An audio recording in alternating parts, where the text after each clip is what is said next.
नमस्कार। Agarwal sweet corner में आपका हार्दिक स्वागत है। मिठाई लेने के लिए एक दवाई, चाट पापड़ी के लिए 2 दवाई, गजक नमकीन के लिए 3 दवाई, गोलगप्पे इत्यादि के लिए सब कुछ एक दुकान पे मिलती है।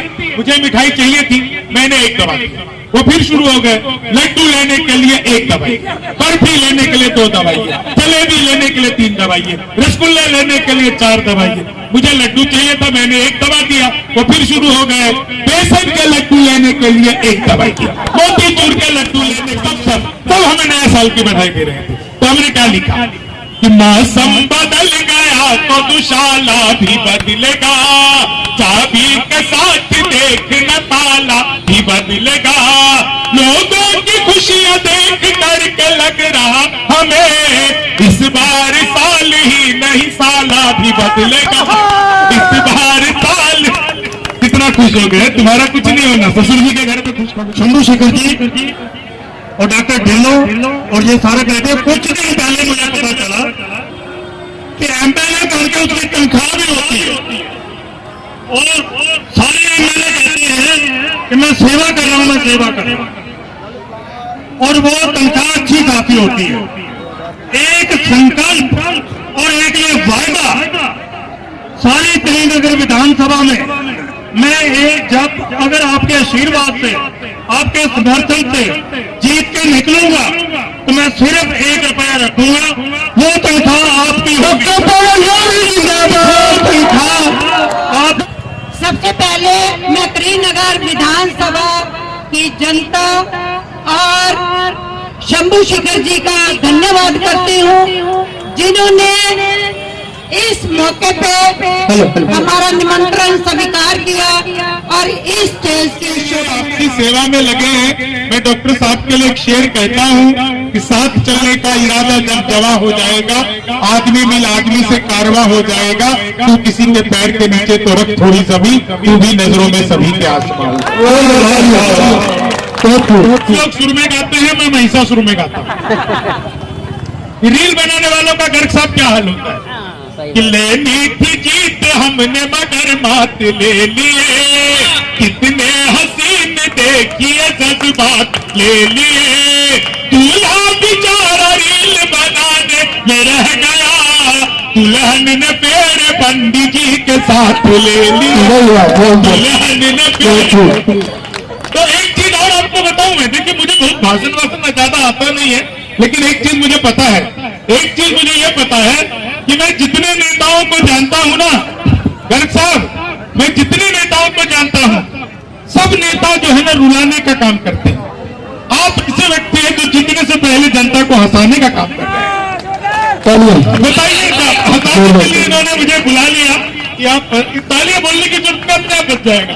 ऐसा लग रहा है कि पीछे पीछे वो पंडित जी बुला के बैठा के रखते हैं ना, वो कथा हो गई है फूल छोड़ो स्वाहा, तो ये पीछे से ऐसे ही स्वाहा स्वाहा बोले जा रहे हैं।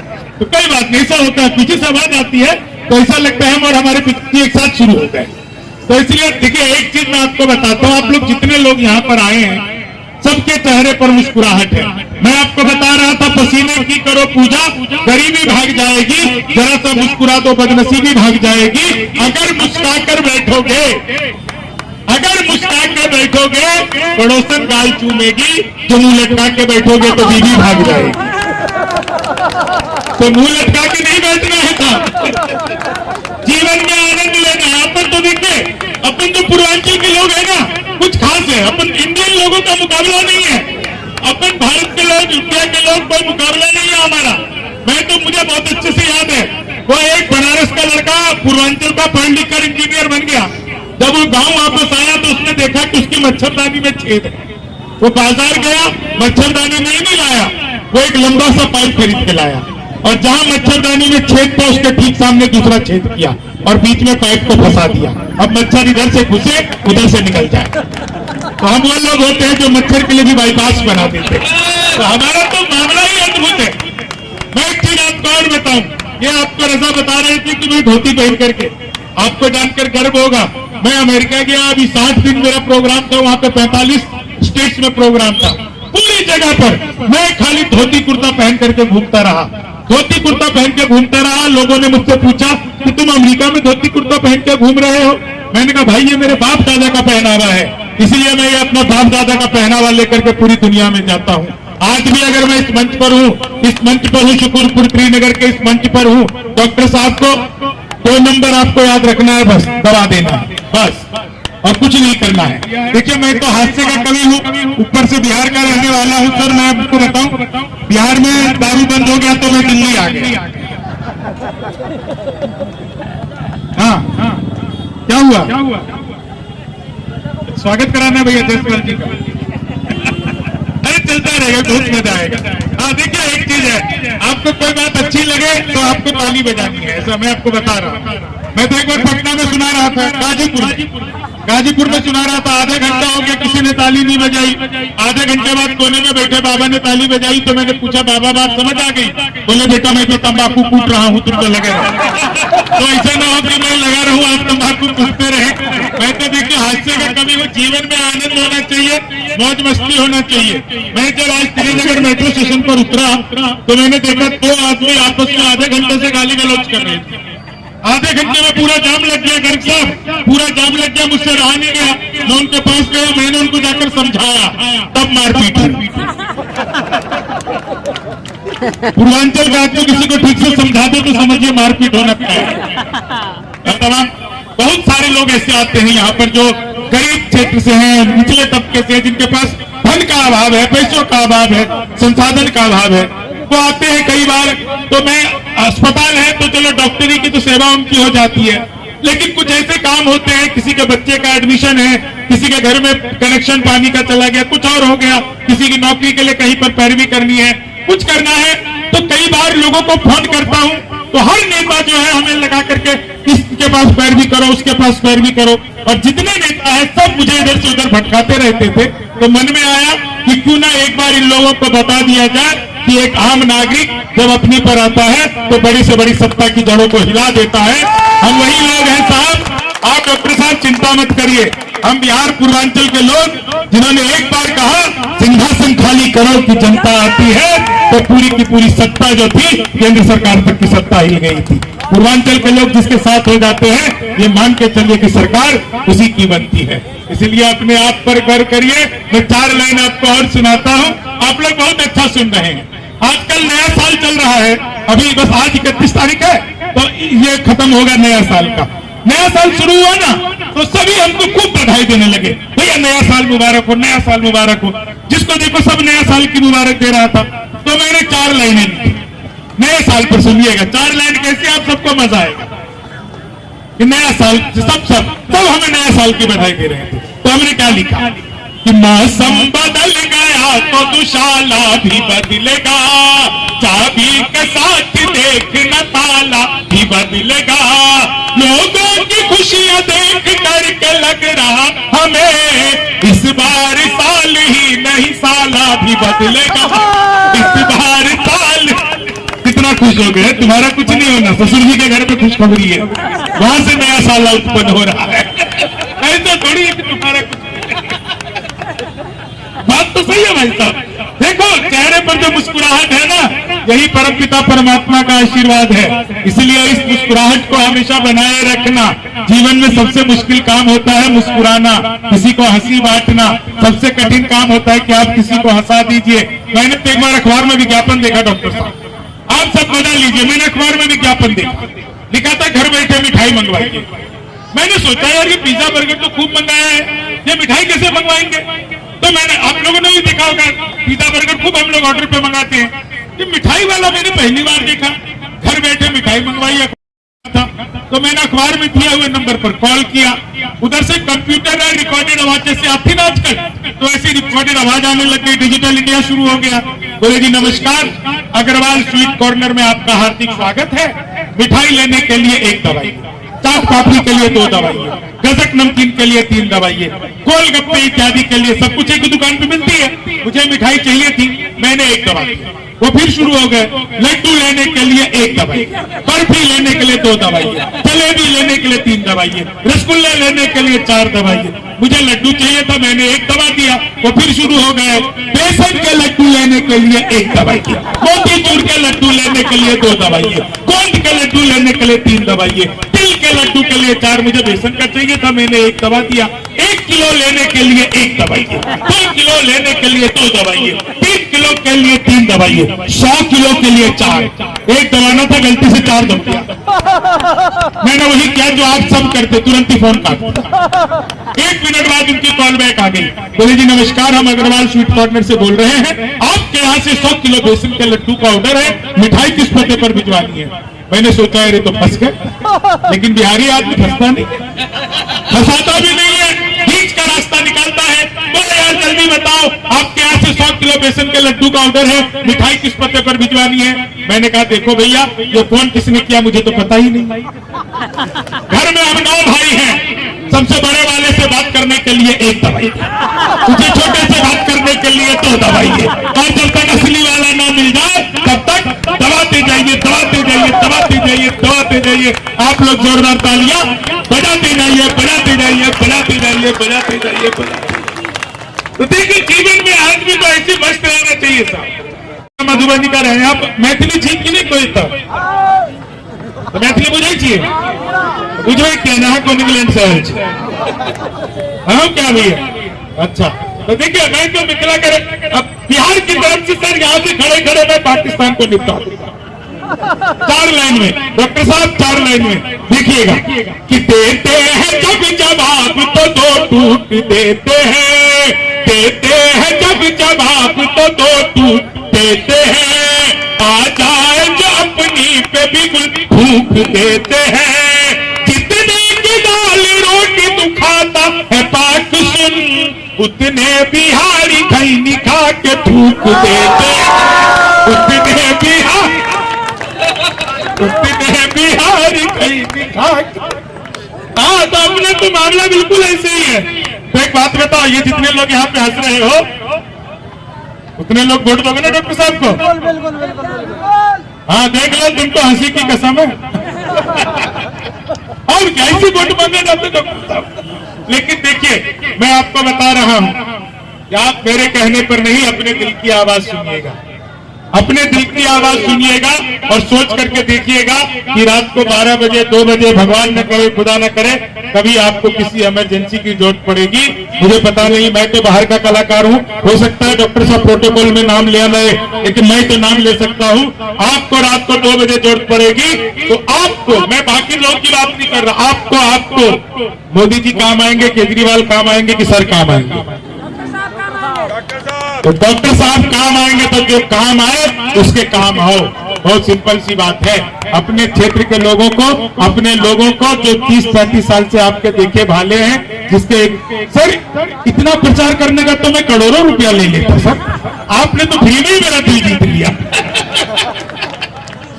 ये मुझे बोला कि भैया आपको आना है। अच्छा मुझे पता है क्या, लोगों को देखता हूँ ना तो भीतर से मुझे गुदगुदी होने लगती है, कैसी बनने लगती है मुलाकात के बाद।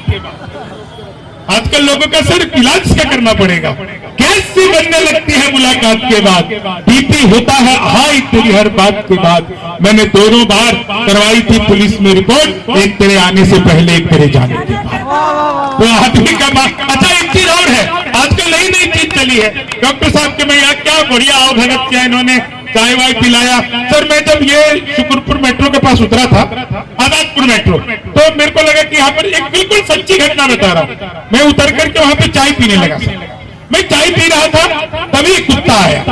कुत्ता को देखकर मेरे भीतर दया जगी। मैंने सोचा मैं तो चाय पी रहा हूँ, ये कुत्ता क्या कर रहा है। तो मैंने चाय वाले से कहा एक बिस्कुट का पैकेट दो। उसने मुझे एक बिस्कुट का पैकेट दिया। मैंने बिस्कुट का पैकेट खोला, दया जगी थी ना, कुत्ते को बिस्कुट देना था। बिस्कुट का पैकेट खोला, एक बिस्कुट निकाला, बाकी जेब में रख लिया। इतनी ही दया जगी थी। ऐसे कुत्ते को फेंका, कुत्ते ने लपका और लपकते ही अलट पलट अलट पलट अलट पलट 1 मिनट में 12 बार पलटी मारी। तो मैं घबरा गया। मैंने तुरंत ही चाय वाले को पकड़ लिया। मैंने कहा क्या मिला दिया तुमने बिस्कुट में? ये तो अच्छा हुआ कि मैंने पहले नहीं खाया, नहीं तो मैं भी ऐसे ही पलटी मार रहा होता। तो चाय वाले ने हाथ जोड़ लिया, बोला बाबूजी मुझे मत डांटिए, बिस्कुट पतंजलि का है। खाते ही कुत्ता अनुलोम विलोम कपालभाति सूर्य नमस्कार प्राणायाम सब कुछ एक साथ करने लगा। तो मामला अद्भुत होता है। मैं तो ट्रेन में आ रहा था, 4-5 महिलाएं सब बैठी हुई थी, यहाँ पे महिला बैठी है ना, कितना खुश हो रही है। घर पर भी ऐसी रहा करो। नहीं, एक बात तो मेरी सगी पत्नी, मैंने अपनी सगी पत्नी से पूछा, हाँ मैंने एक बार अपनी सगी पत्नी से पूछा, मैंने कहा क्या मैं तुम्हारे सपनों में आता हूँ? बोली नहीं, मैं हनुमान चालीसा पढ़कर सोती हूँ। अच्छा डॉक्टर साहब एक बार तो कमाल कर दिया, खड़ी हुई सुबह सुबह आई, एक ही लाइन का सबको हंसी आ जाएगी। एक दिन पत्नी बोली आज खाना मैं बनाऊं। मैंने कहा धन्य हो गए, जो सबसे अच्छा आता है बना ले, तो मुंह बना कर आ। लेकिन उसने बनाई पनीर की सब्जी, मैंने उसमें पनीर ढूंढा, पनीर था ही नहीं। मैंने पूछा ये तुमने कौन सा पनीर बनाया? बोली खोया पनीर। मेरा एक आंसू टपका उसी में गिरा, मैंने कहा ये रोया पनीर हो गया है। तो अपना बच्चा देखो, बच्चे कितना एंजॉय कर रहे हैं। ये छोटे छोटे बच्चे देख करके लग रहा है सब लॉकडाउन की पैदाइश है। हम सबको काम मिला था ना वर्क फ्रॉम होम, तो ये सब बच्चे इतने तेज हैं, बड़े बच्चे बहुत अद्भुत होते हैं। मैंने तो एक बच्चे से पूछा, मैंने कहा बेटा तू कहाँ पैदा हुआ था? बोला जी तिरुवनंतपुरम। मैंने कहा स्पेलिंग बताओ? बोला जी तब तो गोवा में हुआ था। तो बच्चों का तो मामला अद्भुत है, बच्चों को तो बच कर रहना चाहिए। बच्चे क्या, बच्चियां बड़ी तेज होती है। एक छोटी सी बच्ची से मैंने पूछ लिया राम लक्ष्मण तो ठीक, सीता जी वन में क्यों गई? तो बच्ची ने शर्माते हुए कहा कि अंकल सीता जी के जंगल जाने में बहुत बड़ी सीख है, घर में 3-3 सास हो तो जंगल नहीं ठीक। तो बच्चे तो किसी को भी निपटा देते हैं साहब, बच्चों से कोई मुकाबला नहीं। सर बिल्कुल सच्ची घटना आपको बताता हूँ, और मुझे रजा बता देना मुझे बोलना कितनी देर है। एक बार मैंने बोलना शुरू किया तो 4 घंटे बाद पता चला मेरी घड़ी बंद है। तो 4 घंटे बाद मैंने सुनने वालों से हाथ जोड़कर माफी मांगी। मैंने कहा मुझे माफ कर देना, मेरी घड़ी बंद थी, टाइम का पता नहीं चला। तो एक खड़ा होकर के बोला तेरी घड़ी बंद थी, पीछे कैलेंडर टंगा था वही देख लेते। दिन तारीख बदल जाते हैं जब हम शुरू होते हैं। तो साहब आप लोग सचमुच बता रहा हूं, एक बढ़िया बात आपको और बताता हूं, बहुत अच्छा आप लोग सुन रहे हैं, लेकिन आपको बस बीच बीच में याद करिए। हुए कमजोर ये इतने सनम की बेवफाई से कि चींटी खींच ले जाती है इनको चारपाई से।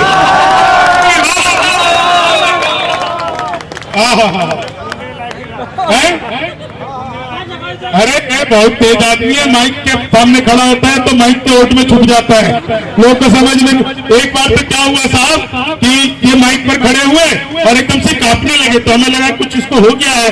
बाद में देखा तो इसका मोबाइल वाइब्रेटर पे था।